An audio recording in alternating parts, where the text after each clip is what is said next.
Hey, welcome back to the Philbrook Football Podcast. We are here in week 13. We unfortunately weren't able to put one out last week due to time constraints. And holidays. Hence why there were time constraints. So, we're back, week 13.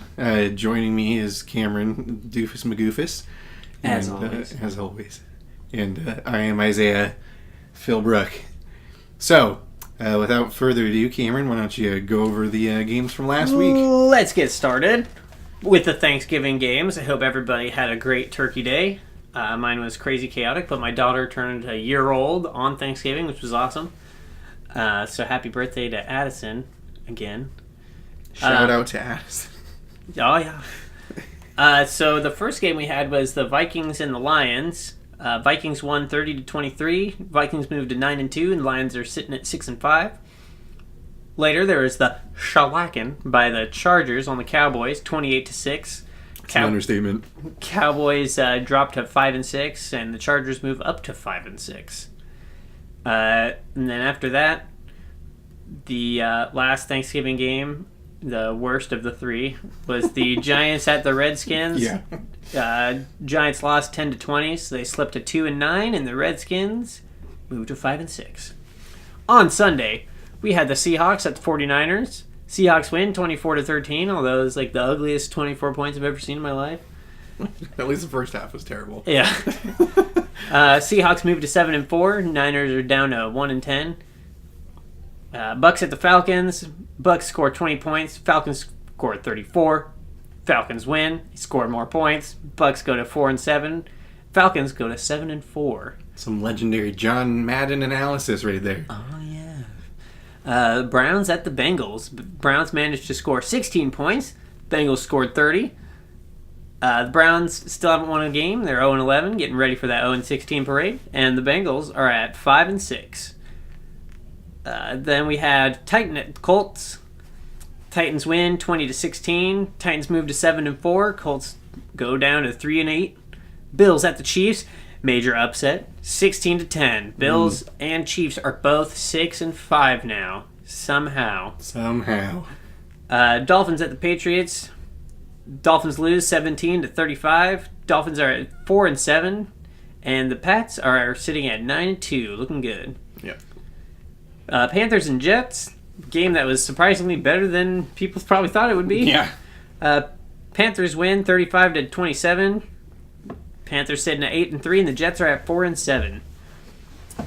Bears and the Eagles. Bears lose 3-31. Eagles are at 10-1. Bears are 3-8 right now. The game of the week: Saints and Rams. Saints lost 20-26.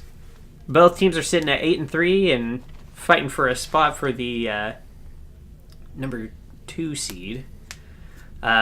Jacksonville and at the Jacksonville nice. at the Cardinals lose on a Phil Dawson 57-yard field goal to win. Christian McCaffrey. Phil Dawson 24-27. That last Dawson it was actually pretty good. Pretty close. Yep. Jacksonville drops down to 7-4, and the Cards move to 5-6, trying to save their season. Blaine Gabbert, hopefully. I mean, the way he's playing, might be able to pull it off. Yeah. So Broncos at the Raiders in the most stupid, dramatic game ever of all time.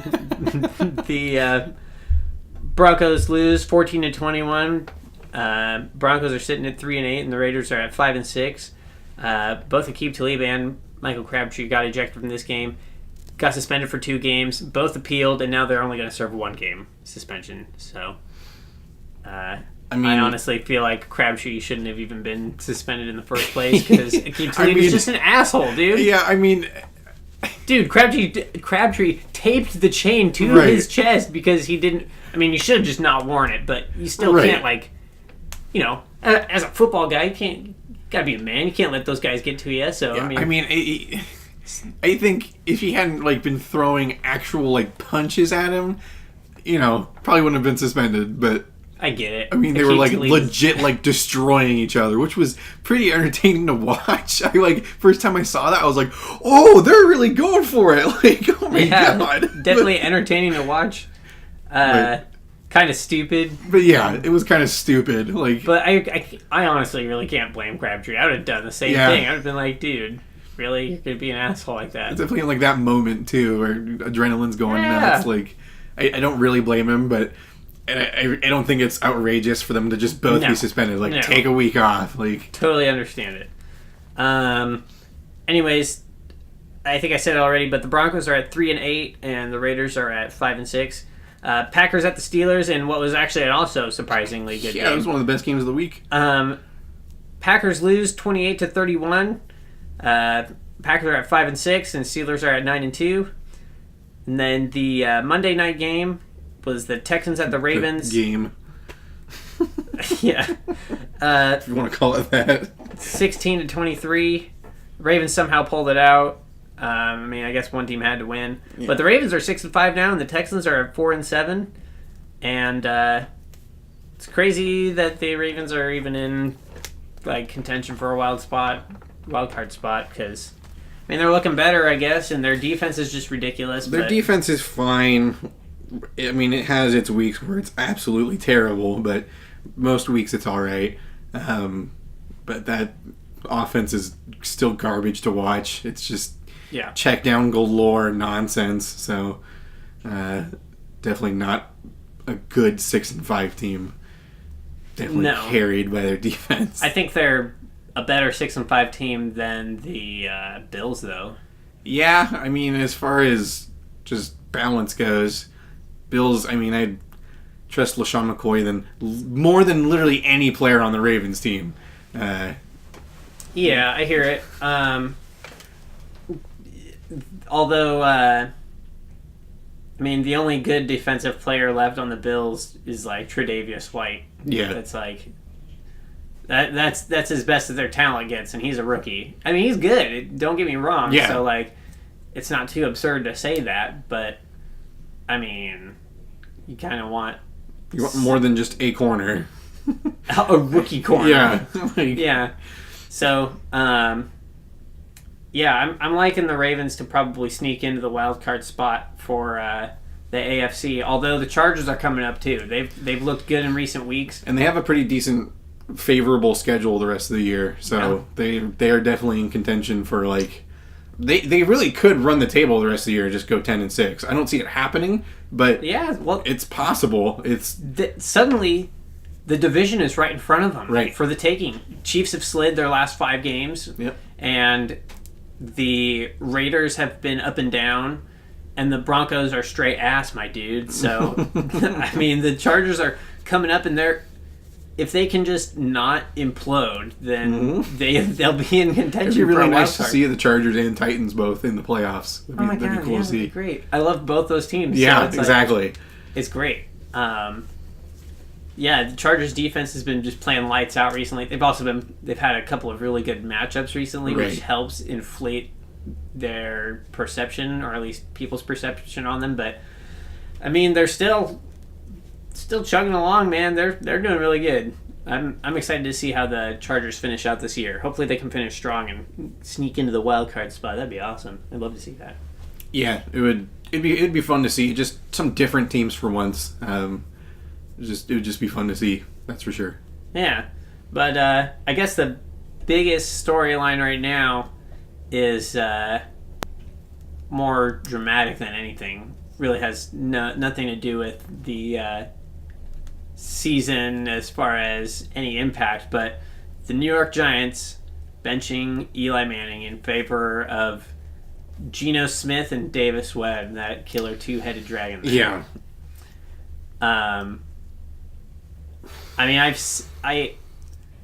from like a business perspective, I mean, we were talking about this a little bit earlier too. Yeah. Like, I can understand there's a business side to it, and you want to see what you have in those guys, and it would make sense if they were just straight up benching Manning for Webb, right? But like throwing Geno Smith out there seems kind of pointless. Because you already know what you're going to get from Geno Smith. Like, that dude has already kind of shown what he's capable of, which is a pretty good game every now and then, but the rest of the games are really bad.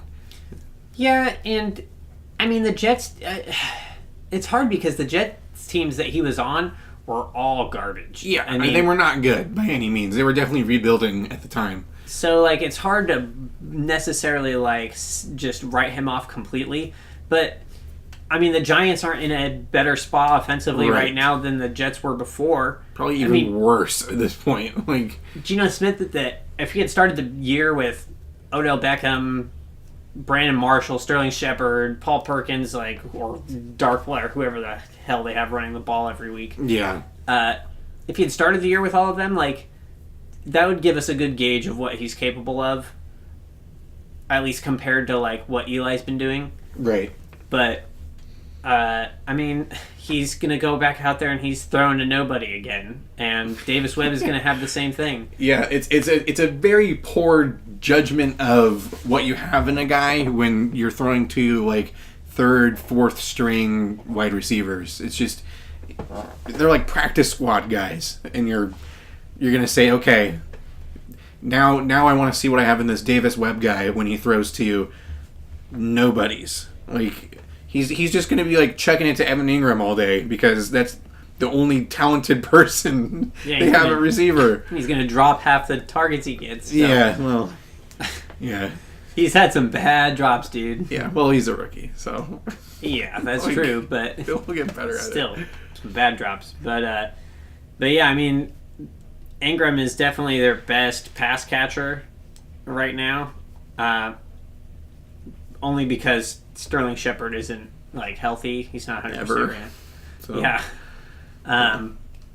But yeah, I mean, it's completely stupid. Eli Manning has been obviously not great this year, but he's had nothing to work with. Yeah. His offense, the whole offense has been crap. Their offensive line is terrible. Yeah. Their running attack has been anything but an attack. It's been terrible.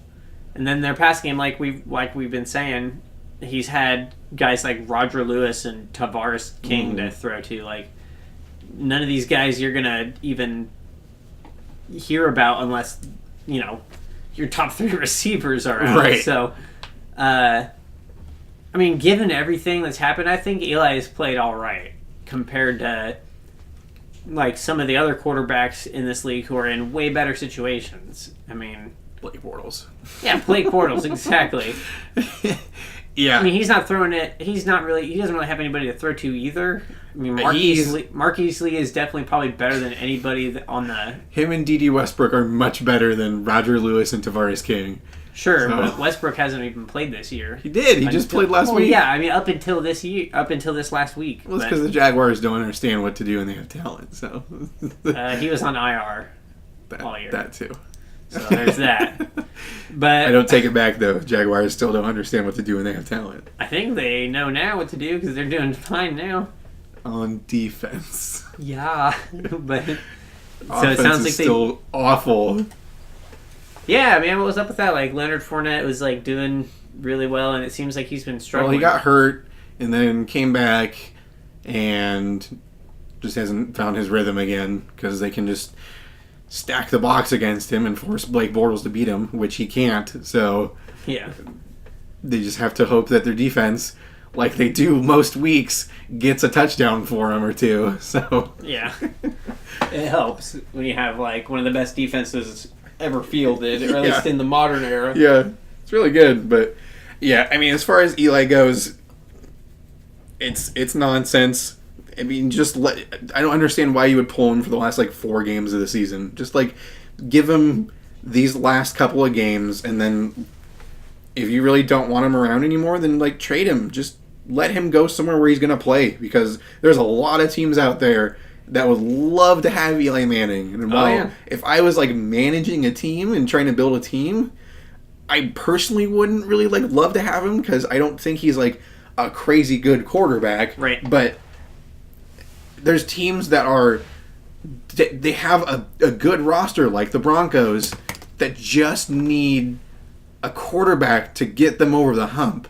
And if he could be anything like Peyton was, obviously he's not going to break records like Peyton did, but if he can be like even half of what Peyton was when he was with the Broncos until that last year, they would be fine. They'd probably go to the playoffs with how bad the AFC is. The AFC. So, you could see him going somewhere like that, or you could see him going to Jacksonville.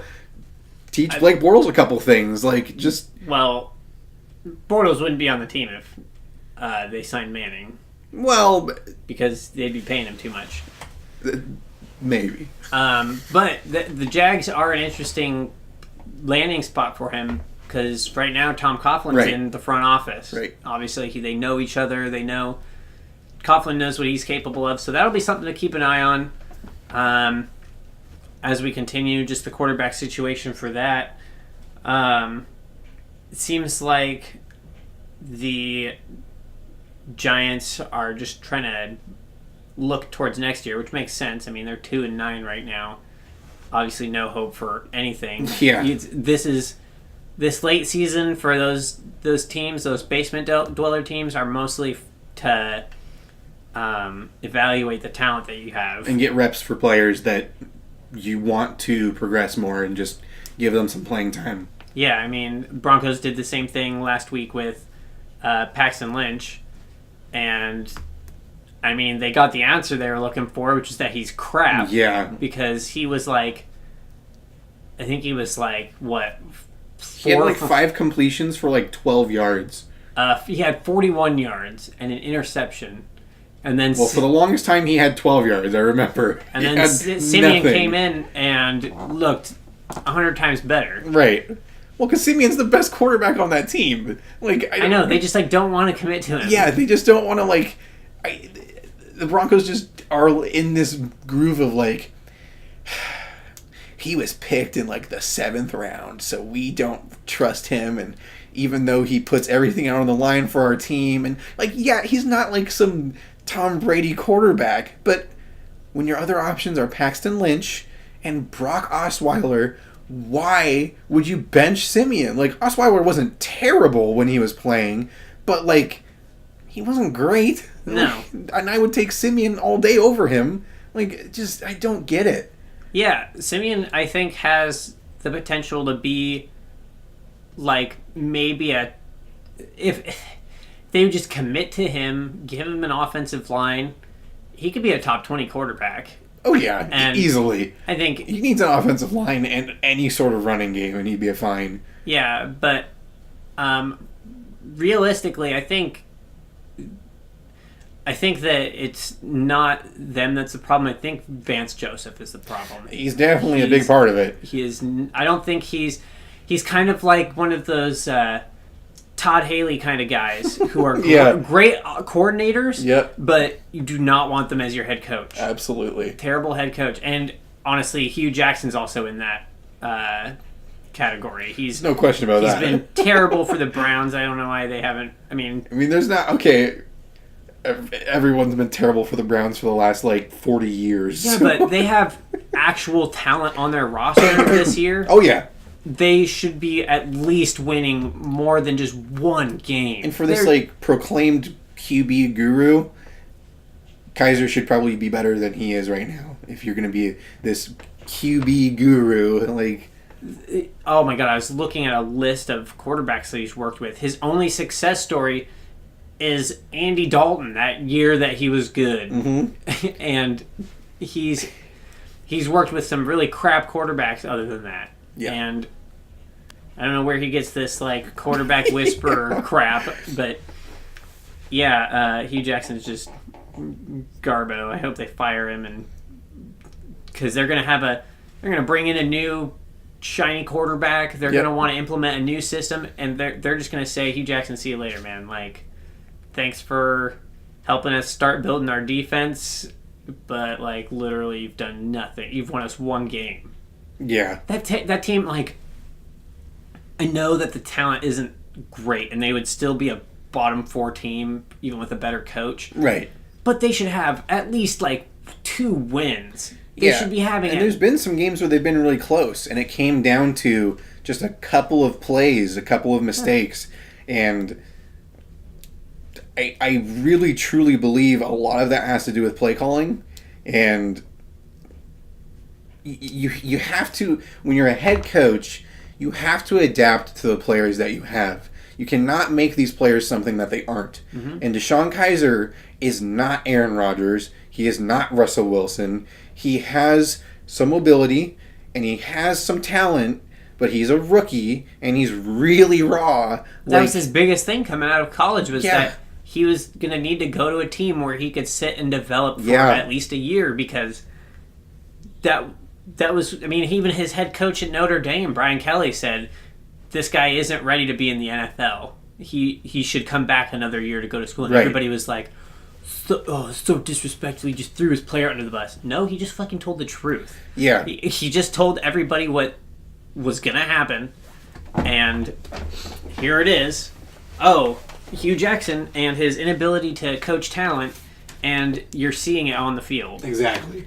Because honestly, I think this roster is better than the 49ers roster right now.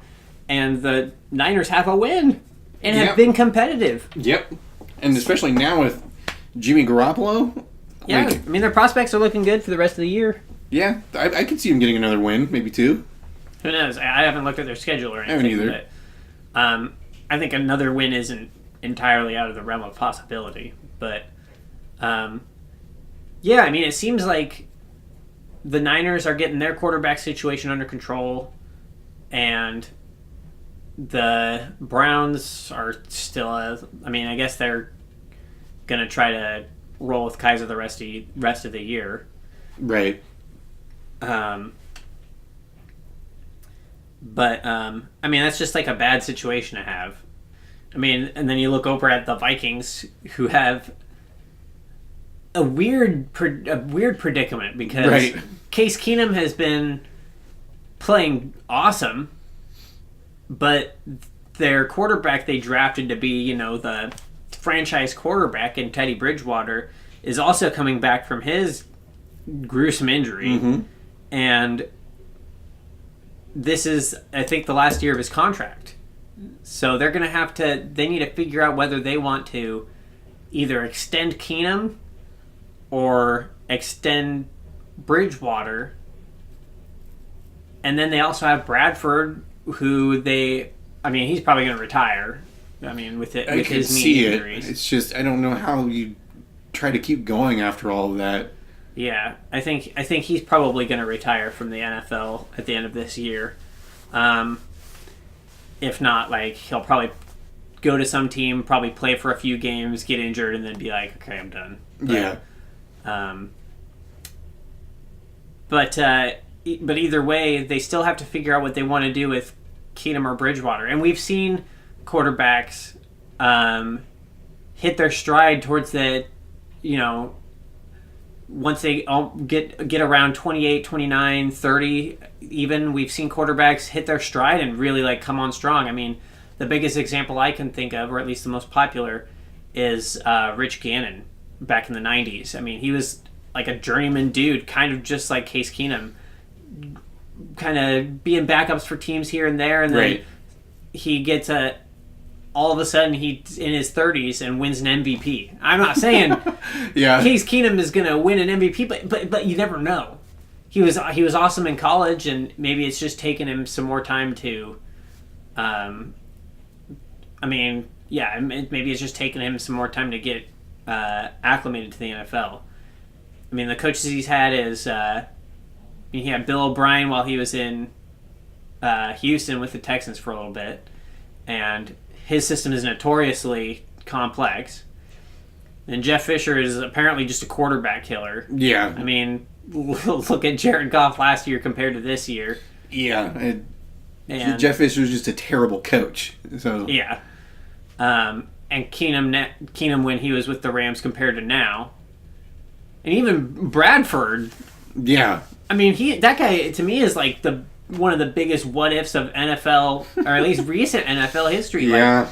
That guy has so much arm talent, but he was with stupid Jeff Fisher and, actually produced in spite of that. Mm-hmm. In spite of being on, these crappy Rams teams. He was on the field. he was fine, but he couldn't stay healthy. Yeah. It's like Greg Oden and Brandon Roy from the Blazers in the NBA. Like, it's... And that dude from SpongeBob, every day he wakes up and breaks every bone in his body. That's like, Bradford, like, dude. What if? Yeah, what if he had bones that were like... What if he actually drank milk when he was a child? Like, maybe his bones would be stronger. What if he was just Iron Man? Yeah, what if Think he just about had an it. exosuit? Think about it, yeah. Unstoppable. But anyways, my gut feeling is that they're going to sign Bridgewater and let Keenum walk. Only because of Bridgewater's ties to the organization. Right. Because he's been with them for a few years. I think, sorry to interrupt you, I feel like a lot of that has to depend on how far Case Keenum takes them in the playoffs. Because there's no way the Vikings are missing the playoffs at this point. Yeah. There's no way they're going to go from 8-3 to 8-8. Like, that's not going to happen. So,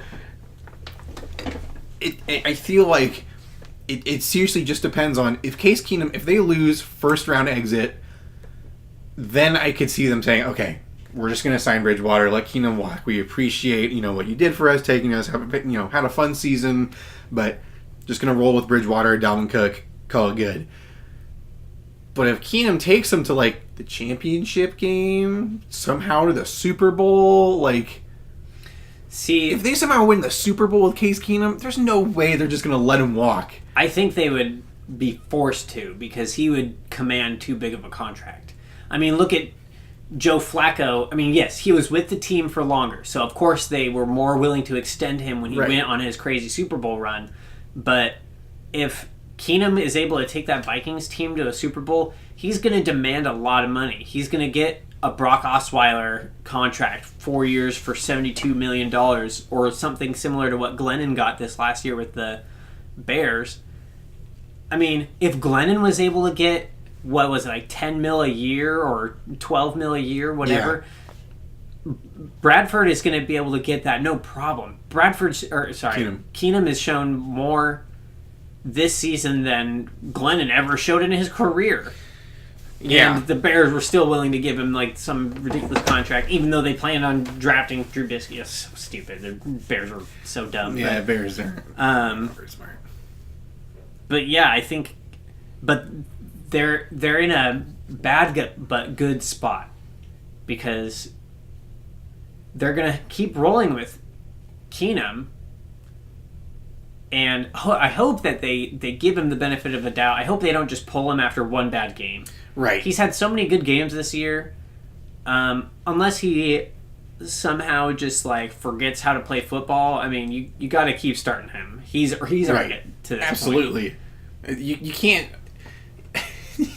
I mean, you just can't do that to someone that has had good game after good game after good game. You're 8-3 with your third string, and that third stringer is playing like a top 15 quarterback this year. Yeah.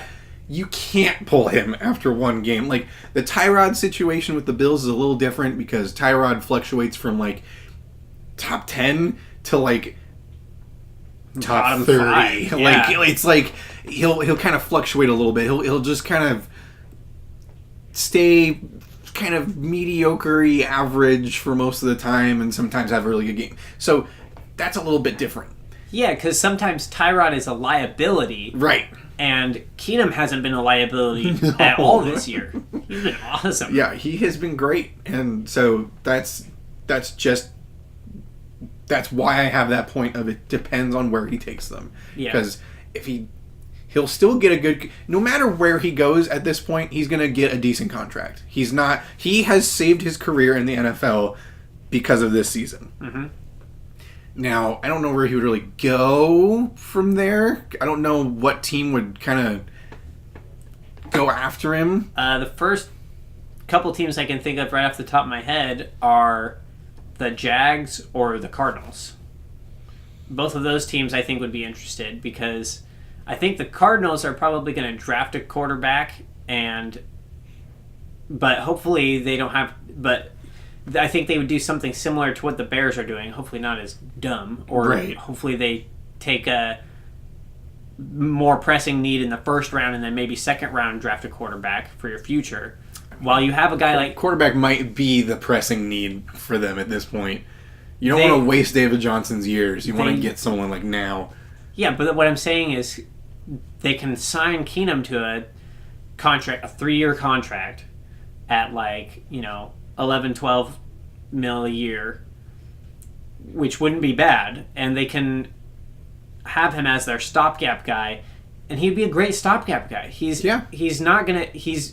much more talented than a guy like Brian Hoyer. He's much more talented than a guy like Mike Glennon, like Brock Osweiler, all these guys who have gotten these weird mega contracts for basically no reason, as basically a gamble. Yeah. Keenum has at least shown that he can be competent, and I mean they want Larry Fitz to play next year, and if they want if they want him to have a good year on his send-off year, bring in a guy like Keenum. Let your quarterback develop.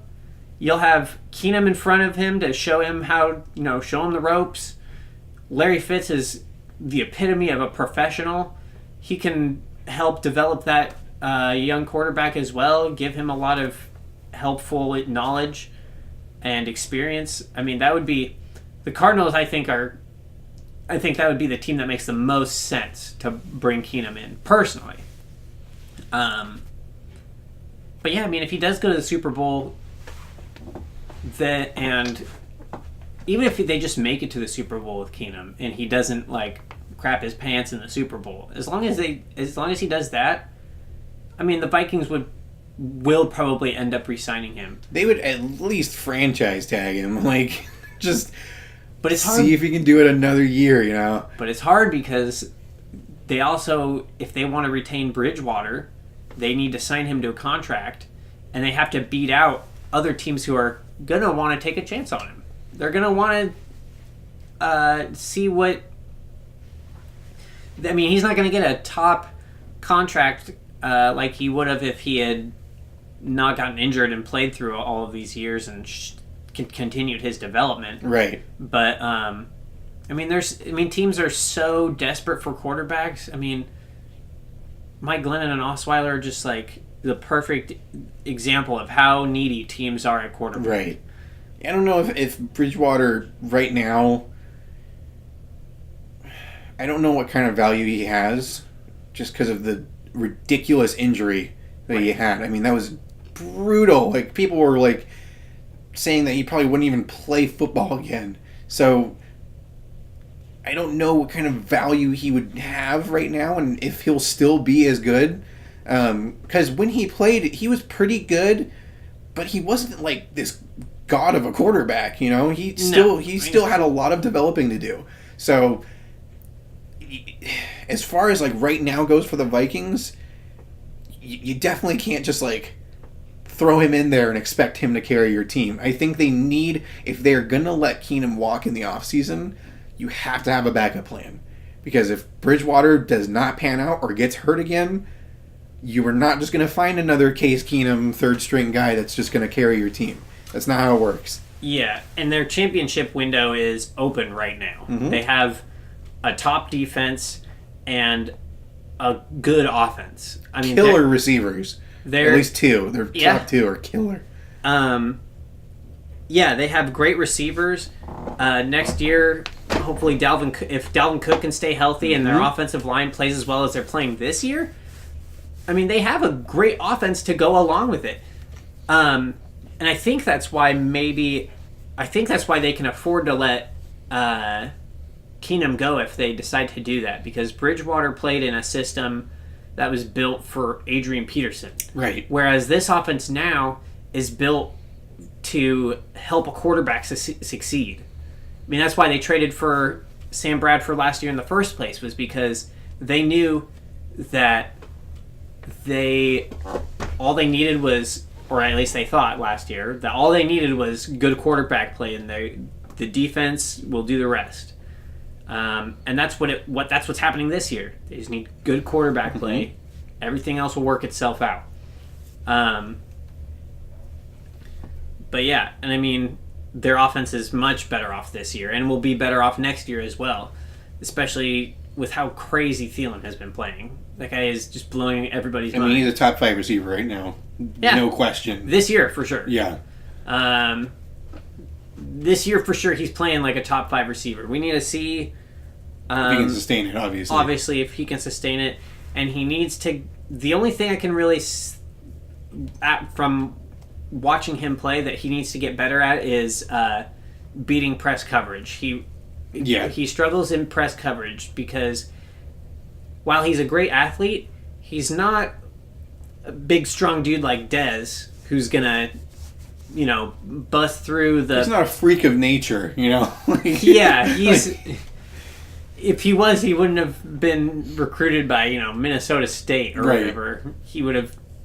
He's like a Julian Edelman kind of guy, He's just like... He's got amazing hands and just super smart, quick, and route running galore. Like, he can do all of these things. He's just not this huge, beefy guy. He can't do all of that and also be 6'4", 220-pound Julio Jones. Like, absolutely. You can't teach athleticism and just natural body type, See, I think Thielen's better than Edelman. I think if you put Edelman with Tom Brady, they'd be like unstoppable. Thielen with Tom Brady? Yeah. Yeah. I think pretty good. Edelman, I think, is more a beneficiary of Belichick's system because he's a very smart receiver. So the system they run is basically every receiver is running a smart route. They basically they have a choice of what route they're going to run based on what they see in front of them, and as long as they see exactly what Brady sees, then they're on the same page and they're going to produce. Right. I mean, that's why a guy like Chris Hogan is producing and a guy like Edelman is producing, and these guys who might not be the most talented just in pure talent, but they're smart guys, so they understand how to work that system. Thielen, I think, is both. He has the ability to be a really smart receiver and also be just a very good, talented receiver. Right. So, it's awesome seeing him. I'd love to see him and Diggs with Bridgewater, just because I think Bridgewater would thrive in a system like that. Yeah. It would at least be nice to see if Bridgewater can rise to the occasion and come back and play at a high level. Because then that division would be really fun to watch. With 3 really good teams and then the Bears. So, and even the Bears have some kind of prospect of being good. They're getting there. Yeah, I mean they're making all right moves. I mean, Trubisky has been bad this year for sure, but I mean he was a really raw rookie. But I could see him taking a leap forward with a year of development under his belt and a year of getting acclimated to the offense. I mean, look at Carson Wentz. I mean, he last year played good for a few games and then was hot garbo. Right. I mean, I'm not hot garbo, but towards the end of the year last year, he was bad. He wasn't terrible through most of the year. He was Jared Goff bad. Well, he was, dude. Look at the numbers. I have them right here. See. Look at those numbers in your hand. Yeah, exactly. They show that Carson Wentz was like Jared Goff level last year, and either way, Carson Wentz had a lot more experience at quarterback than Mitchell Trubisky did. So, Trubisky, man, I don't know what's going to happen with that.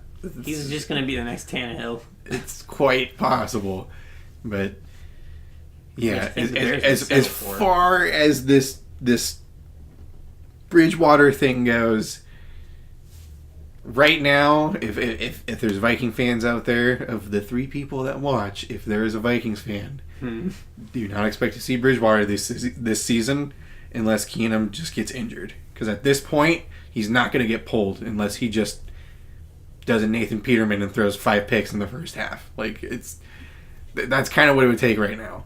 And it would take Bridgewater looking better when he comes in. Exactly. After not playing football for a year. Yeah. I mean... And you can't expect a player that has been out of playing that long, you have to be careful of, because it's so risky. You don't know what they're going to do. Yeah. I mean, gosh, all this talk of receivers, Thielen and Edelman and all these guys, like, people haven't played in forever. Like, how about this guy returning the GOAT, Josh Gordon? I mean, this guy... The chosen one has returned. He is set to make his return for the first time in the regular season since 2013. Now, many people you talk to will tell you he hasn't played football. He hasn't played a snap of football since 2013. That is a lie. He played, and played well, in the preseason 2016 for the Browns, okay, with RG3. So do not tell me he has not played a snap of football since 2013. People just keep forgetting about 2016, apparently. But nonetheless, as far as meaningful snaps in a regular season game go, he has not played since 2013. But when he did play in 2013, he was the best receiver in the NFL. So I am really excited to see him back. Obviously, you have to temper your expectations if you have him like in a fantasy football league like I do. You probably don't want to start him this week unless you have nobody else, unless your entire team is on injured reserve for some reason. I don't think it would take that much to start him. All you would need is to just need a decent flex play. I wouldn't even call it a decent flex play right now. You have no idea what you're going to get out of this guy. He's going to get just peppered with targets, dude. He is far and away the best receiver on that team. Corey Coleman's good. Don't get me wrong. I actually like Coleman. I do too. I think Gordon coming back is going to be awesome for Coleman. Yeah. I think he's going to benefit a lot out of this. But, I mean, last time Gordon played, he was all distracted and drunk on the field, high on the field, like, just... And he was still dominating everyone. Now he's coming back. He's been through rehab. He's sobered up.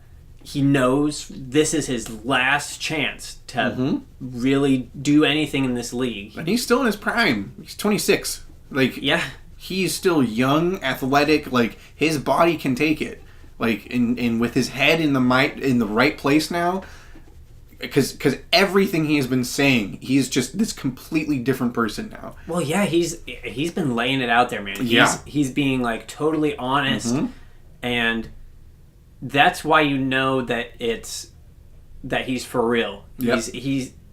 He knows that he needed to grow up. It's either, I mean, dude, this guy could be the top receiver in the NFL. He could be could be the best receiver in the NFL if he keeps his head on.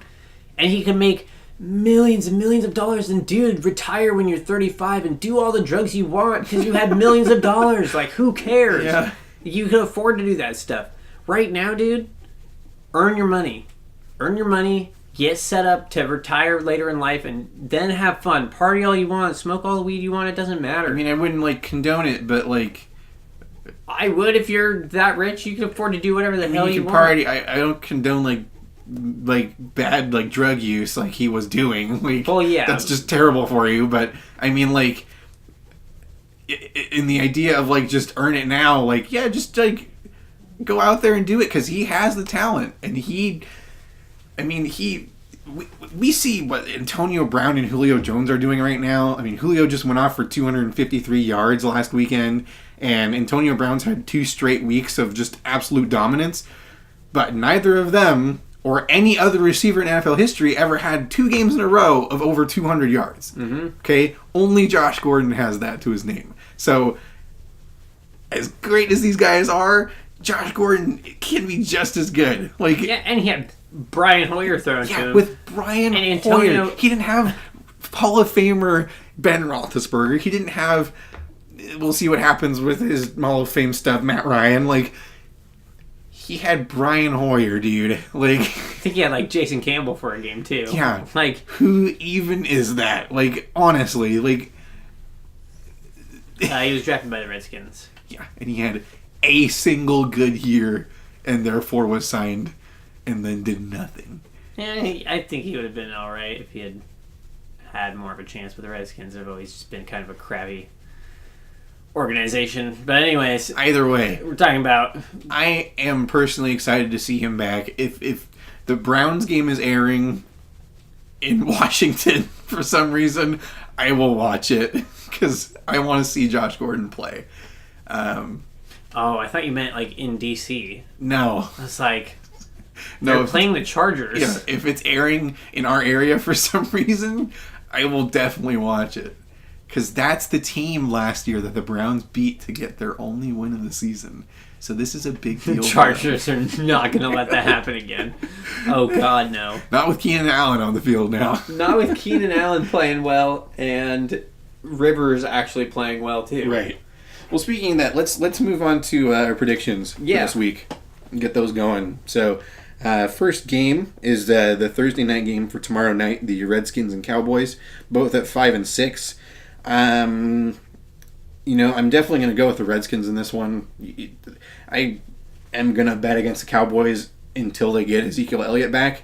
And even when they do, they have to go against Seattle, so I'll still bet against them. So definitely going with the Redskins, who have looked fairly decent, especially with Jamison Crowder and Kirk Cousins really meshing together well towards this late stretch. Well, what's crazy is that Kirk Cousins is actually doing better at this time of year than he was last year. And you think of it like oh, that's crazy that he's even doing that, considering they don't have Deshaun Jackson or Pierre Garçon. And half their offense is injured.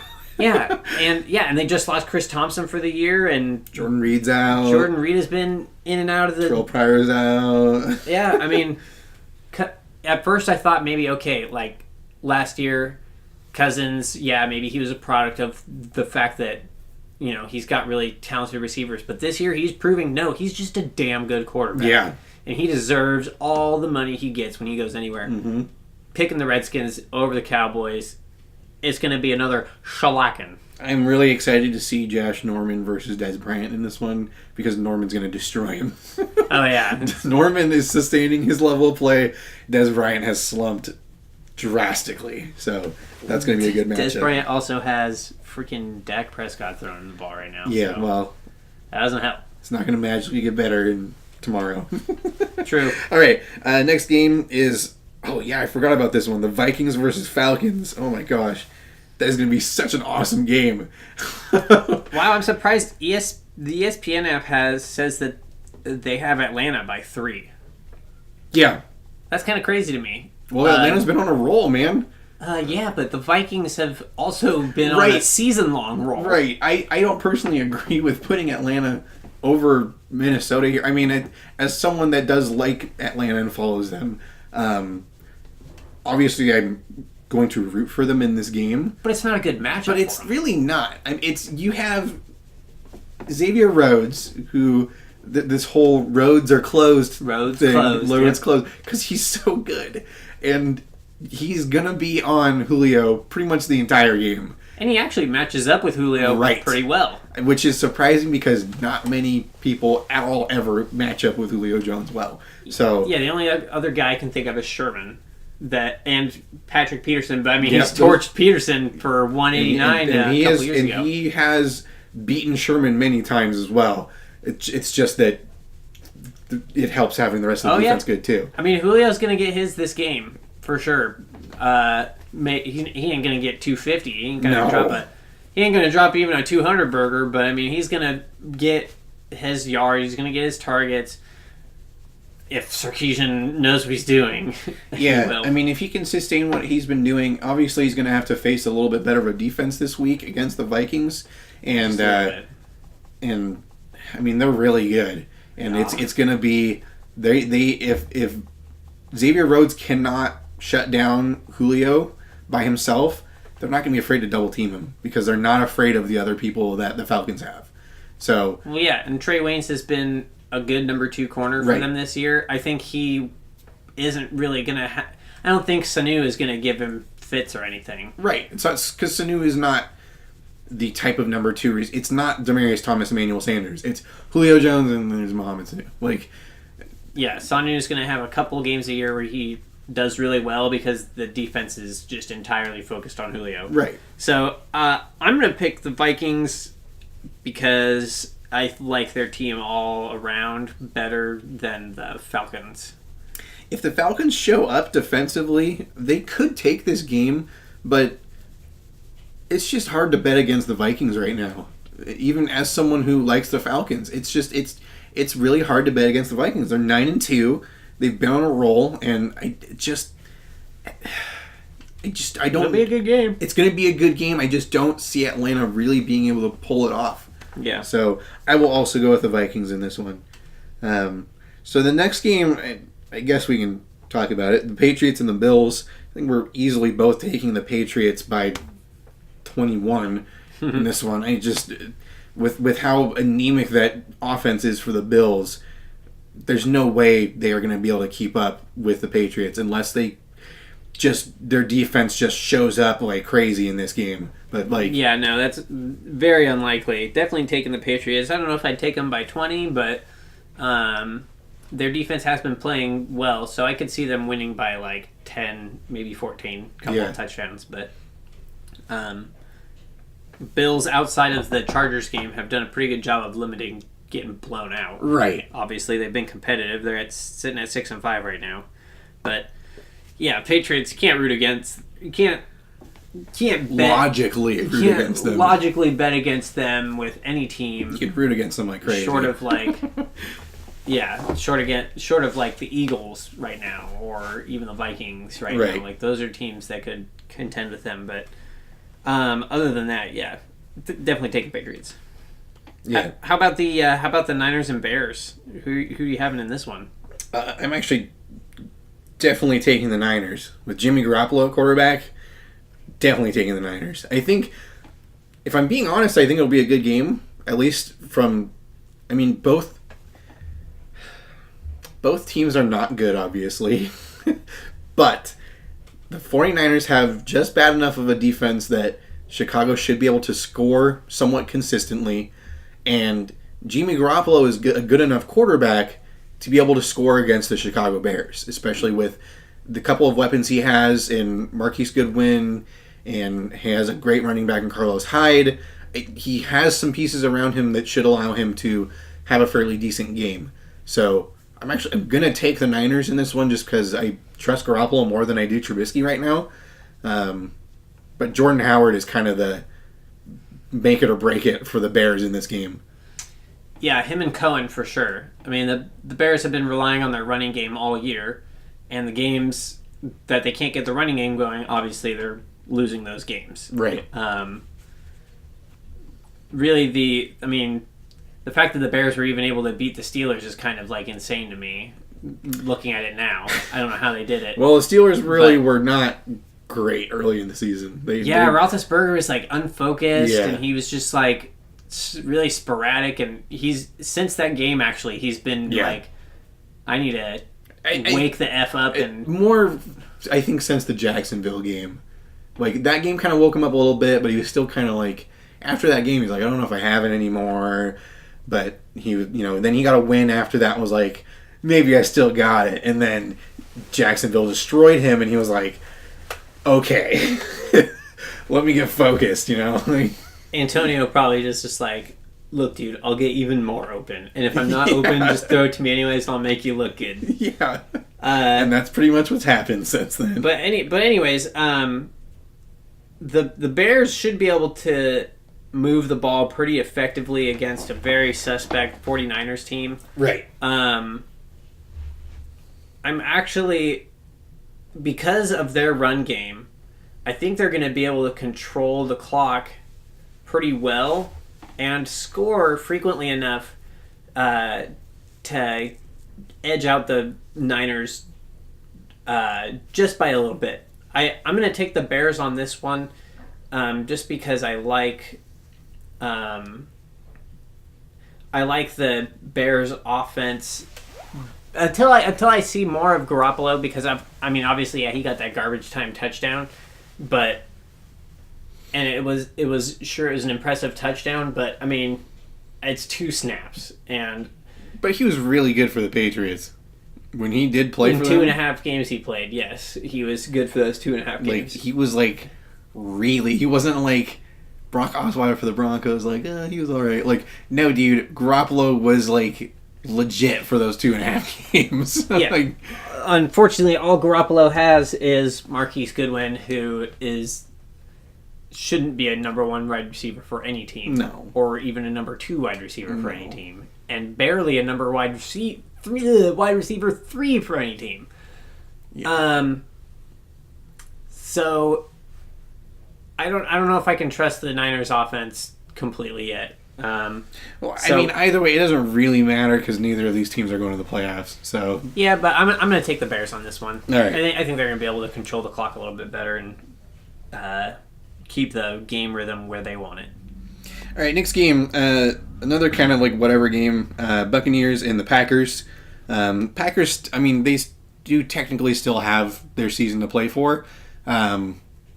So even with Jameis Winston back this week for the Buccaneers, based on what I saw against the Steelers, I feel more comfortable picking the Packers in this game. Yeah.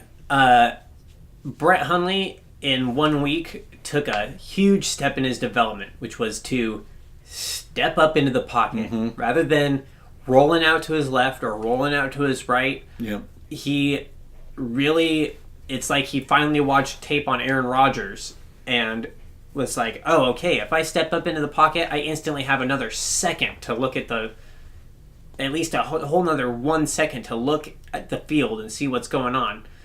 And then from there, he was able to improvise, and he played really well, actually, against the Steelers. Yep. I would look for him to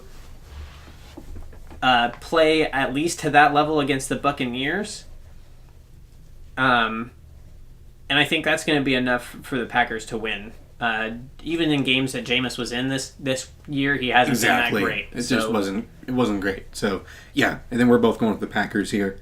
Which is weird. ESPN has the Buccaneers by 1.5 points, which is, I'm sure, just because they're overvaluing or overrating Jameis Winston. Right.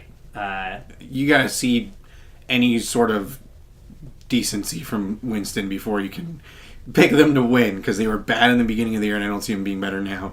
Yeah, honestly, if Fitzpatrick was starting, I'd probably feel a little more iffy on this one. But Jameis has just been crap this year, man. He just hasn't been good. So yeah, take them back. Yep. Okay, next game, Texans and Titans. Obviously without Deshaun Watson again, it's just kind of a no-brainer. Yeah. Titans should take this one pretty handily. Tom Savage, compared to the first couple of games of the season that he played, has looked better than he did as far as just he has had a little bit more confidence, had a couple of nice completions, thrown for over 200. But he's just not. He realized all he had to do is just force it to DeAndre Hopkins. Yeah. Just give that man the ball, and things will happen. You'll look better than you are. But yeah, taking the Titans. Yeah, it's pretty simple pick here. Texans have a bottom 3 pass defense. Mariota has looked really bad the last few weeks, and it's been sad to watch. I think this is a bounce back one for him, though. That's what I was going to say. I think this is a game where he can finally bounce back and get back to the form that he was in last year. If this would be a great confidence booster to kind of push them towards this final stretch of games. Well, yeah, they need a game where their offense executes properly. They just need that. Right. Because otherwise they're going to keep second-guessing what they're doing. And in games where their game plan isn't working, it's like they panic and they try to do too much. Mm-hmm. If they can get this game, get the things that they want to work, get them working, that'll help them out for the rest of the year as well, because they'll have more confidence in their system. Right. So, yeah. Definitely need this win just for confidence and momentum for sure. So, both going with the Titans on this one. Yep. Next game, kind of another whatever. Broncos and Dolphins. If Simeon starts this game, I think they win. I would hope so. The Dolphins shouldn't really be able to move the ball that well if the defense decides to show up. But with Talib out, I don't know. I mean, I'm sure Chris Harris will shadow Jarvis Landry pretty much the entire game, which is what makes me worry about having to start him in our league. But yeah, I would worry if I was you too. I just don't have anyone else. It's either him or Josh Gordon. Oh man, Gordon might not be a bad play. So what are we doing? Are we taking the Broncos? Yeah, I'm taking the Broncos. We're both taking the Broncos in this one. So speaking of your flex play, the Browns and the Chargers. So it's really sad. Casey Hayward's brother was in a car accident. I think it was yesterday, and he passed away. Oh, jeez. So, right now, Casey Hayward's with his family. He's away from the team. Obviously, you want to be there with your family during that time.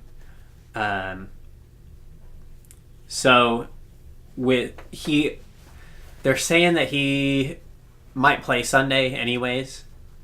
He hasn't made an official decision yet. And it doesn't sound like anybody's pressuring him to play on Sunday, of course. You're not going to in that situation. I'm kind of surprised because Dean Spanos is a piece of I could see him pulling something like that. Right. But if Casey Hayward isn't playing, you might want to check that situation, because that would be great for Josh Gordon. Oh, yeah. Because Casey Hayward has been there since Verrett went down again. Man, I can't stay healthy either. Yeah. Man, it's like the Chargers have like two of the best players at their positions, Jason Verrett and Keenan Allen, and neither of them can stay healthy for a full season together. It's insane. It's pretty crazy. But anyways, if Hayward is not going to play this game, you might want to take a look at Gordon over Landry. We'll see what happens. Yeah, we'll see what happens on that. But in that game, I'm going to take the Chargers. The Browns have an underrated defense, but I think their offense turns over the ball too much for the defense to really play to their potential. Yeah, it's not like the rest of the Chargers defense is just a bunch of slouches. Like, they have talent, especially in their pass rush. So without Joe Thomas, they don't have a lot else on that offensive line that's going to withstand Bosa and Ingram from the Chargers. So they have a good interior. Yeah. Their interior line is good, but their tackles are they're not very good. Yeah. So as far as that Browns and Chargers games go, I obviously take the Chargers as well. I think they're like a 14-point favorite too right now. Yeah, it doesn't surprise me. Next game is the Chiefs versus the Jets, which is probably actually going to be a decently fun one to watch. I think the Chiefs bounce back in this one, personally. I mean, they have been sliding pretty hard, but I think Andy Reid's just like, okay, like, knock it off, or I'm going to bench you for Mahomes and just tank the season to have Mahomes get reps or something. Because, like... Nah, he's not going to bench Smith. That's for sure. But, I mean, last week was supposed to be a bounce-back win, or a bounce-back game against the Bills, or at least that's what we said last week. Right. So, I'll take the Chiefs with zero confidence, only because the Jets are the Jets. I mean, as I say every week, Josh McCown is the truth, but the Chiefs have so much talent that they should win this game. Well, and they just added Darrelle Revis. Yes. Who apparently is back to his weight that he was in the prime of his career. Not That's good. Last year where he was like 20 pounds overweight. And he's better than the worst cornerback in the game, Philip Gaines. Philip Gaines is really bad. He's like the worst rated corner in the NFL right now. And that's surprising because Justin Bethel is still in the league. And he's terrible. Dude, there's like a couple of players in the league that you just absolutely hate. Cam Newton and Justin Bethel. Bethel is so terrible. I'm sorry. It's just funny to me. When I think of worst cornerback in the league, I just always go to Justin Bethel. Wow, it's Philip Gaines. Yeah. Well, yeah, I mean, that cornerback trio with Peters, Revis, and Mitchell should be a good rotation for them, and especially against a receiving core that isn't, like, elite. Robbie Anderson's been pretty good. And Curse is, he's Curse. So Dude, he's been solid. He's been solid. It kind of helped that they were throwing like 50 times last week against the Panthers. But either way, I think that the Chiefs should take this game.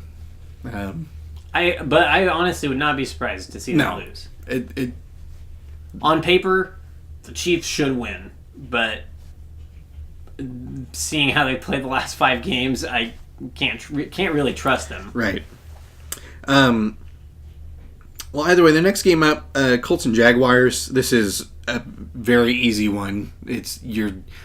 We're both taking the Jaguars. I will speak for you in this one. That we are both taking the Jaguars against a team with a bad offense that usually ends up throwing the ball a lot because they're behind, and you can't do that against the Jaguars because they have the best pass defense in the league. So, Good luck, Colts. Next game up, Lions and Ravens, both at 6-5. Going to take the Lions. I like that Ravens defense, but I like Matt Stafford more. And I don't like Joe Flacco or their offense. So, yeah, this game is important for both teams because they're both right in the race to get a wild card spot in their conference. The Ravens more so than the Lions at this point, but right, just because of how top heavy the NFC is right now. But yeah, both teams have a lot to play for in this game, so it should be a good game. Actually, the Ravens are probably one of the least fun teams on offense to watch, but they do have a great defense. Yep. Per usual, and the Lions have a great passing attack, so it'll be interesting to see what happens. Man, I like the Lions more, so I'm going to pick the Lions, but both teams I consider pretty much equal right now as far as their potential to win this game. Sure. I think the Lions will pull it out because Stafford is just like carrying this team again. Yeah. But yeah, taking the Lions. All right. Next game, we already talked about the Browns and Chargers, so the Giants and Raiders. No Eli Manning in this one. I'm not really going to bet against Derek Carr when his competition on the other side is Geno Smith. So I'm going to take the Raiders. Well, I don't know. Let's see. Janoris Jenkins is out. He's on IR. Mm-hmm. But Crabtree and Cooper are both out, which leaves Seth Roberts as the best wide receiver on that team right now. Yeah. So that's kind of tough. They have him, Cordero, Trick Play Patterson. Yep. Dude, he's the Taj Griffin of the NFL. Jet sweep that fool all day. Yep. And they have some dude with the last name Holton that I saw in the freaking waivers on the ESPN Fantasy app. I don't know who he is or anything. Don't really care. But, yeah, I mean, this... I'll take the Raiders. I mean, this will be a good test for Geno because the Raiders have the worst defense in the NFL right now. Yeah. And so if he's going to do well, he better do it this week. Yeah. Yeah. I guess we'll both just kind of go with the Raiders there. Yeah. In one of the best matchups of the week, if not the best, we have the Panthers and Saints. As much as I hate saying a Panthers game would be possibly the game of the week, even though it's not going to be, but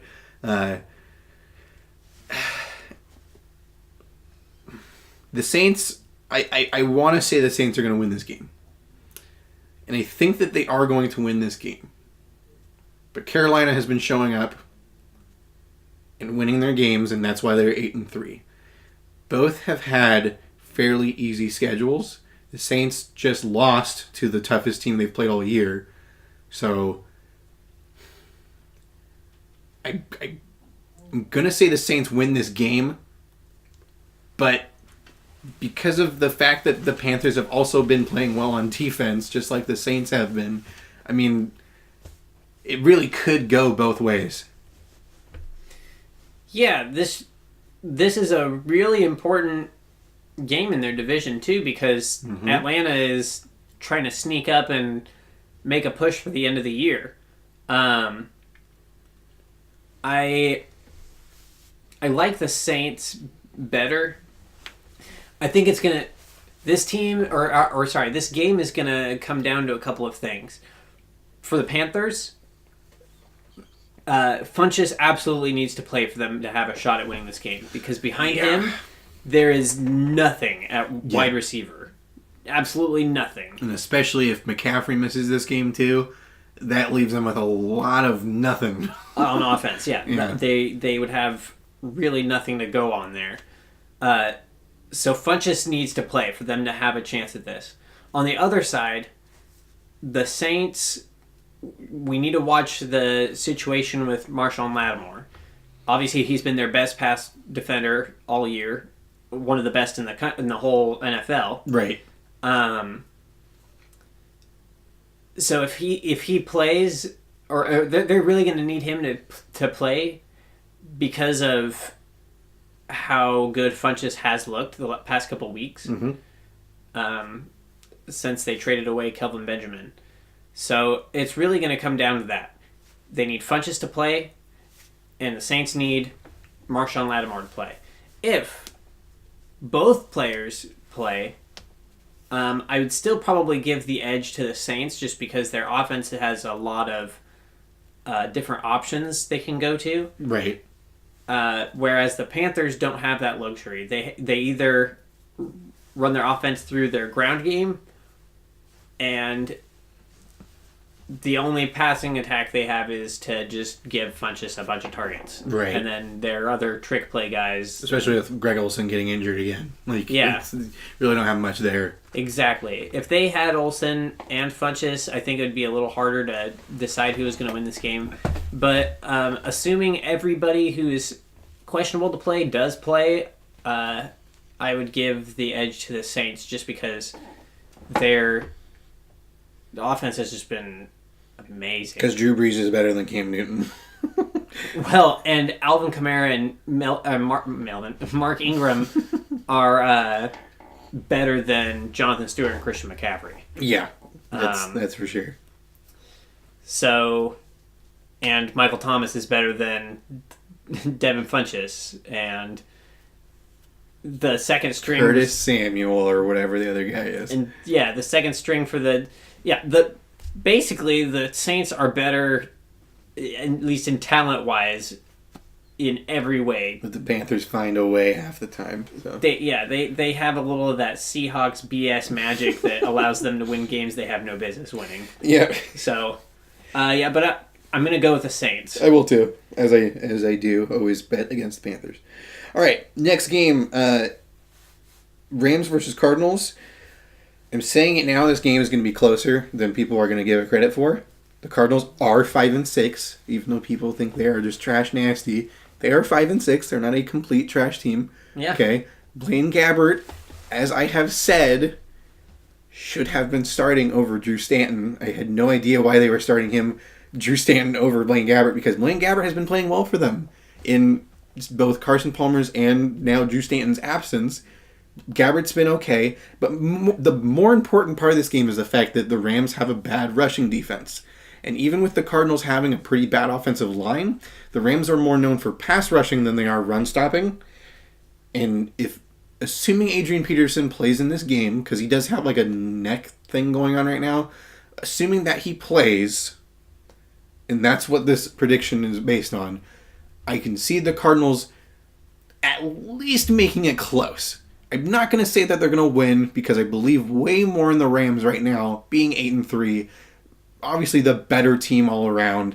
I'm going to say the Rams are going to win, but it will be much closer if Adrian Peterson plays, because behind Adrian Peterson, there is nothing. I looked. I don't even know the guy. And there's Kerwin Williams and then two guys I have never heard of in my life. They have DJ Foster, don't they? I don't know who that is. You don't know DJ Foster? I have no idea who that is. He was, let's see, he played at Arizona State, and he was the running back ahead of Cameron Marshall, who was Byron Marshall's older brother. DJ Foster ended up going to the Patriots and was basically like, I don't know if he was on their practice squad or if he was just like, he was mostly a special teams guy. And then, but he has some talent, and they're trying to do something with it. Arizona, obviously, he's not like. I've never heard of him, so Dude, I'm weird. I know like all these players and where they went to school and crap like that. Like, okay, but did you know that in 2010, the Pittsburgh Steelers depth chart for quarterback was Ben Roethlisberger, Charlie Batch, and Dennis Dixon? Bet you didn't. Off the top of my head, I didn't, but I probably, if you for some reason, I will always remember that. If you had asked me who their what their quarterback room looked like that year, I probably would have said at least Dennis Dixon and Charlie Batch. You would have never guessed Ben Roethlisberger. Never would have guessed him, man. I didn't know who was starting for them back then. Okay, either way, we've already talked about this game too long. I think we're both going to take the Rams. Yeah, Blaine Gabbert's having a season though, or he's going to try to, resurrect his career like a University of Phoenix.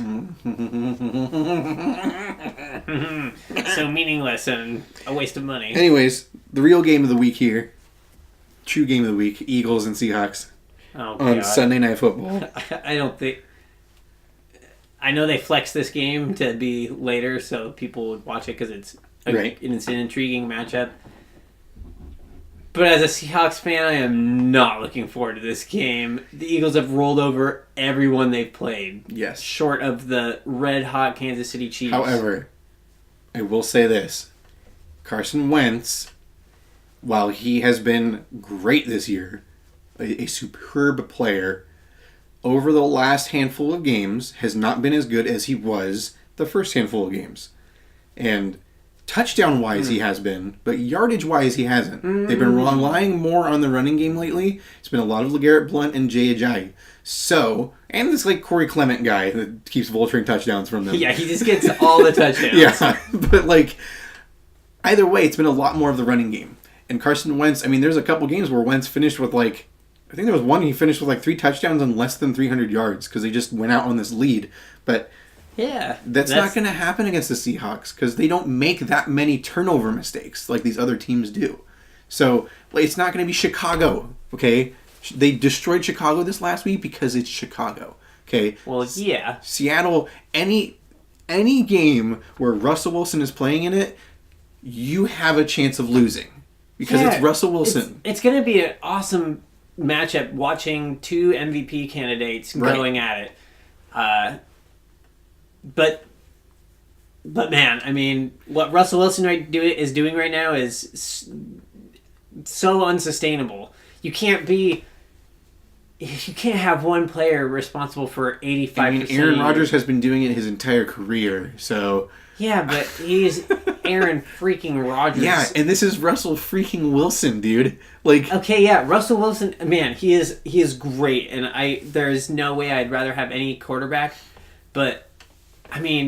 dude, Aaron Rodgers is just on a different level completely. He is quarterback... Not completely. Yes, he is quarterback god, dude. He is a level above, which is quarterback god. He is on the Tom Brady level, okay? It is only them two. But the very next level under that is the Russell Wilson level, so... Yeah, but... Okay, but what I'm saying is... Russell Wilson is more susceptible to bad games than freaking Aaron Rodgers. So I'm not going to expect him to be able to just carry the Seahawks every game. The Seahawks always lose games that they shouldn't. Last year it was the freaking Buccaneers. We lost against the freaking Bucks. But the Seahawks show up against those teams that have really good records. We beat the Patriots in Foxborough last year. I mean, it's always the bigger games that the Seahawks show up more for. Yeah, and the Patriots defense was nowhere near what the Eagles defense is right now. The Seahawks O-line has been playing really good the past few weeks. But they are going to get, I'm telling you right now, is going to be one of those games that we're going to sit through because we're Seahawks fans. Mm-hmm. But it is going to be hard to watch because the O-line is going to get manhandled by Fletcher Cox. They haven't been able to run the ball at all. I would be surprised if we have positive rushing yardage against Fletcher Cox, Timmy Jernigan, Brandon Graham, all these. Oh my God, their front seven is ridiculous. Their safeties are ridiculous. Their corners. Their safety is ridiculous. Malcolm Jenkins is really good. Yeah. I don't even know who their free safety is. Malcolm Jenkins kind of plays 3 different positions. He plays cornerback, strong safety, right, and he plays free safety. I don't know. Yeah, I don't know who their starter is. Either way, their corners don't scare me, because it's who is it? You're about to say Bradley Roby, huh? I was about to say Bradley Roby, but it's not Bradley Roby. It's the other. It's Ronald Darby. Ronald Darby. I always get those two mixed and jumbled. Yeah, Ronald Darby does not scare me, and I'm sure he doesn't scare Doug Baldwin either, or Jimmy Graham. So, I am not going to go out and say Seattle is going to blow them out by any means. Like, this is a game that Philadelphia should be favored in, because Seattle doesn't have good corners right now, but they have Earl Thomas, which is huge. I mean, without Earl Thomas, they're getting blown out. I'm sorry, they're getting blown out. With Earl Thomas, that doesn't happen. And the point I was going to make about the running, with the Eagles running, is when you run against a 4-3, the 4-3 is designed to force you to pass. So they're going, and LeGarrette Blount, the hardest time that the Seahawks have is with those check down running backs that just catch little passes out of the backfield and then juke out someone and go for 30 yards. Like, the Eagles don't really have any of those kind of guys right now, save maybe Kenyon Barner, and he's not going to get. Clement is like okay at that. That's all he's been doing for them is catching passes. Right, but like even then he's not getting that many touches. So so many of those touches are going to Blount and to Jay, and between the 20s, yes. Yeah. In the red zone, it's Clementine. Right. Oh, that was actually unintentional. Actually, that was crazy, awesome. But yeah, this is, man, like I'm a Seahawks fan, of course, so I'm gonna go for the Seahawks. But dude, the Eagles have been just so ridiculous this year. I can't bet. They have been ridiculous, but I am confident that Seattle can win this game because I trust Russell Wilson more than I do Carson Wentz. I mean, that's well, yeah. I mean, he's been in the league for like 4 more years, and he has a Super Bowl ring. And the Philadelphia Eagles don't have a Super Bowl ring ever, so they have NFL championships before the Super Bowls, man. Yeah. So I am gonna have more faith in Russell Wilson, and I just Seattle always shows up for these big games. They always show up for them. It's going to be a great game. That's all I can say. It's going to be a great game. I personally think Seattle will win. It's not going to be a huge surprise if the Eagles win, because everyone's projecting them to win, as they, I guess, should. They're 10-1, but I don't. With how crazy the Eagles have been on offense, I mean, they've been doing all of this, and they haven't even had their first receiver to go over 100 yards this year was last week, Zach Ertz. Mm-hmm. They hadn't had a single receiver go over 100 yards all year, mm-hmm, because of how efficient that offense has been. They've been just so efficient at spreading the ball to everybody, Using a lot of misdirection and play action to get their playmakers open. And, oh man, I just don't trust either Byron Maxwell or Jeremy Lane to be able to cover Alshon Jeffrey. And, oh man, I don't know, man. I want Did to you see Byron Marshall? No, I said Maxwell. Are you sure? Yeah. It sounded like Marshall. No. Okay. I was just slurring my words because I'm so drunk right now. Yeah. Going on energy drink. Yeah. But man, yeah, I want the Seahawks to win. But the analyst in me wants to say that the Eagles are going to win this game. Well, the last note I'm going to make about the Eagles here is the best team that they have beaten this year is Carolina. Okay, the rest of the teams they've beaten, the next best team they've beaten is Washington. Unless you say the Chargers are better than Washington, or the Chiefs in Week 2. The Week 2 Chiefs, I guess. Well, they didn't beat Chiefs that week. Oh, you're right. That was the game that they lost. So, they really have only beaten one good team in Carolina if you consider Carolina that good of a team. That's all I'm going to say. Okay, the rest of the teams, here's the other teams they've beaten. Washington twice, Arizona, the Chargers, the Giants, the Broncos, the Niners, a terrible Dallas team, and a terrible Chicago team. Yeah, they have had a pretty easy schedule. You're right on that. This will definitely be a big test for them. This and next week against the Rams is where they have to prove themselves. But, I mean, we can, if you want to use that, they've beat the Redskins twice, who have beat Seattle this year. Seattle beat themselves in that game, dude. Yes. So Redskins played a good game, but Seattle played a terrible game. But you can't take it away from the Redskins. Right. They won that game. So, I mean, if we're going to... We could throw out all sorts... We could what-if the crap out of this thing. But it's definitely going to be the biggest test of the year for the Eagles. It's going to give them a good idea of where they're at before they have to go to the playoffs. I mean, they have their playoff spot wrapped up already, practically. Right. And... So yeah, we'll see how it goes. I really want to pick the Seahawks, and I'm just gonna pick the Seahawks because I'd feel like a traitor if I picked the Eagles and then they ended up losing and Seattle wins that game. I'd feel like an ass. So I'm gonna pick the Seahawks, but I have a bad feeling about this game as a Seahawks fan. I think it's going to be one of those games where we'll see what happens. We struggle on offense really bad, and everybody gets mad at Darrell Bevell and says he needs to get fired again, and all that stuff. We'll see what happens. Either way, I already said I'm taking the Seahawks. So the last game of the week is the Pittsburgh Steelers and Cincinnati Bengals on Monday Night Football, and I think that wraps up our podcast. Yeah. Steelers are wasting the Bengals. Yeah. Even though the Bengals have, honestly, a sound secondary, it's the Steelers. And Antonio Brown has been on, like, Jesus level these last 2 weeks. And it's just, there's no way. There's no way.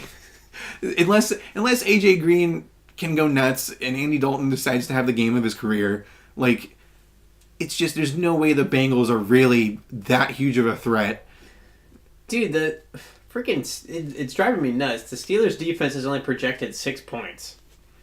Well, because the Bengals they have this potential to have a good game. It's just because Joe Mixon had a good game last week. And so now they're like... And because Jamal Williams ran all over them. So they're like, okay, well, if Jamal Williams can do it, then Joe Mixon probably can too.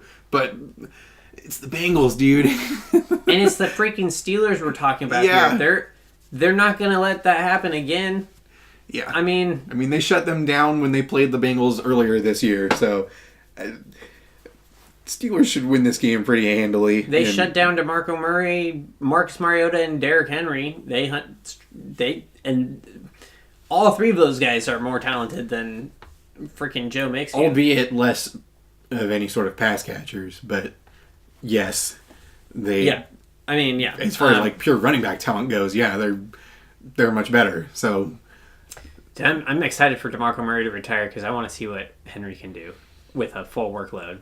I think he's going to be. I don't really have that much faith in Alabama running backs. So Henry's a little different though, man. That guy is like a beast of nature. That guy is ridiculous. He ran like a 4.40 at like 250 pounds, and he's like 6'1", something like that. He is that I don't remember what team they were playing, but that like 72-yard run that he had this year was just like absolutely dominant. The guy is definitely not like a... I mean, that run was he showed a lot of his like moves and elusiveness, but that's not usually the kind of runner he is. He's a power guy, for sure. Yeah, he's a power guy who can get like one good cut in, like have a really good cut when he gets into the second level, but he's not like the kind of guy who you're going to run an outside run with and he's going to be able to just like juke a guy out of his shoes every time. But yeah, I mean, I will say DeMarco Murray's only like, I think 29. So like, well, in running back years, that's like 85. So well, I mean, his knees are probably about as good as an 85-year-old's. Jesus Christ. I'd say DeMarco Murray's probably got 3 more years left in this league before he retires, 2 or 3. So I'd hang it up now if I was him. I wouldn't risk any more health problems. He's already made millions of dollars, dude. If I was any NFL player, unless I was like a receiver or a quarterback, I would retire at 30 if I made decent money. If I had a mega contract... If I was a kicker, I'd play till I was 80.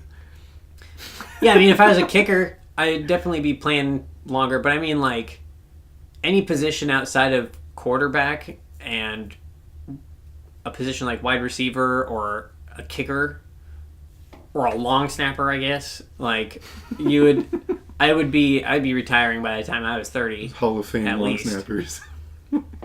Because, man, it's just not worth the crazy health risk. But anyways, but yeah, we picked the Steelers. We're done with that. So we're gonna wrap it up here. Thanks for everybody for listening. Appreciate you listening to our podcast. Hope everybody had a great holiday and continues to have a good holiday season. And we will see you next week with awesome audio quality. Oh yeah, getting some new mics. They dropped a couple $100 on hundo sweet audio setup. So look forward to some beastly audio next week. Much better audio. It doesn't sound like we recorded it through like a phone speaker. It won't sound like we're recording it in a room where we're sitting like 5 feet away from each other, huddled around a tiny little coffee table. It's not even, dude. It's like a nightstand. Yeah. Whatever. Anyways, thanks for watching the Philbrook Football Podcast. We'll see you guys again next week. Philbrook Football Podcast. Every week it's got to end getting closer to the Josh Gordon. And his name was Josh Gordon.